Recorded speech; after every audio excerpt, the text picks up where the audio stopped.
Bonjour et bienvenue dans cette série de vidéos où on va répondre aux questions qui pourront être à l'examen d'introduction à l'économie. Dans cette série de vidéos, je vais vous donner une liste des questions les plus importantes à savoir d'introduction à l'économie. Je vais vous montrer comment répondre à chaque question et je vais vous expliquer la réponse en détail comme ça pour bien comprendre.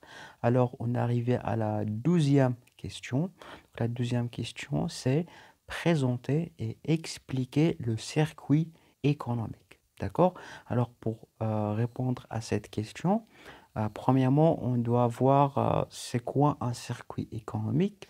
On va définir c'est quoi un circuit économique et par la suite, on va voir dans un schéma le circuit économique et je vais vous expliquer en détail le circuit économique. D'accord? Premièrement, la définition d'un circuit économique, donc, c'est un schéma qui résume les relations qui se produisent entre les agents économiques et l'ensemble des opérations et les échanges qui se déroulent dans l'économie. D'accord? Donc, c'est quoi le circuit économique? C'est un schéma où on peut trouver toutes les relations, tous les mouvements qui se produisent entre les agents économiques et toutes les opérations réalisées par ces agents économiques entre eux.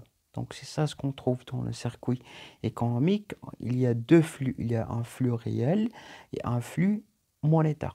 Vous allez voir ça, vous allez bien comprendre ça dans le schéma. D'accord?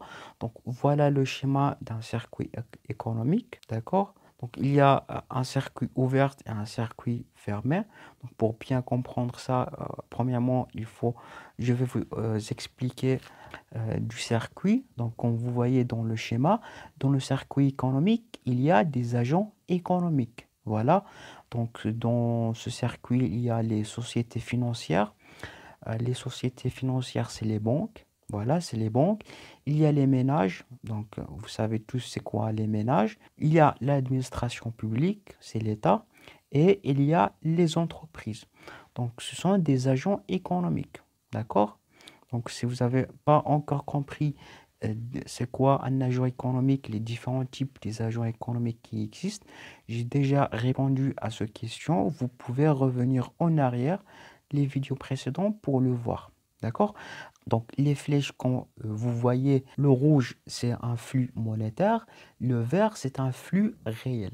Les flèches désignent les mouvements ou bien les transactions qui se réalisent, qui se produisent entre les agents économiques. D'accord? Donc, par exemple, le mouvement réalisé entre les banques et les ménages. Donc, les ménages, il y a un flux monétaire vers les sociétés financières. Donc, il épargne de l'argent. Épargner, ça veut dire déposer de l'argent. Les ménages déposent leur argent dans les banques. D'accord?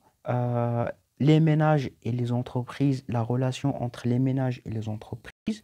Donc, il y a un flux réel et un flux monétaire. Le flux réel, c'est-à-dire que les ménages offrent leurs compétences, ils travaillent pour l'entreprise. Ils travaillent pour l'entreprise et l'entreprise rémunère les ménages. Et aussi, l'autre flux, c'est que les ménages achètent les produits de l'entreprise et l'entreprise vend ses produits. L'entreprise vend des produits aux ménages et les ménages achètent ces produits. D'accord? La relation entre les ménages et l'administration publique, c'est que l'administration publique donne des prestations aux ménages. Par exemple, l'hôpital, la route, c'est des prestations qu'ils donnent aux ménages. Et en contrepartie, les ménages payent de l'impôt, ils versent de l'impôt à l'État. Aussi, la même chose entre l'État et l'entreprise. L'État fournit des prestations à l'entreprise et l'entreprise paye des impôts. Et la relation entre l'entreprise et les sociétés financières, c'est que il y a une relation des transactions financières, c'est-à-dire que les entreprises, ils prennent des prêts auprès des banques. Donc voilà, c'est un flux monétaire, d'accord? Donc si on garde que ces quatre agents économiques, d'accord, on pourra dire que c'est un circuit fermé.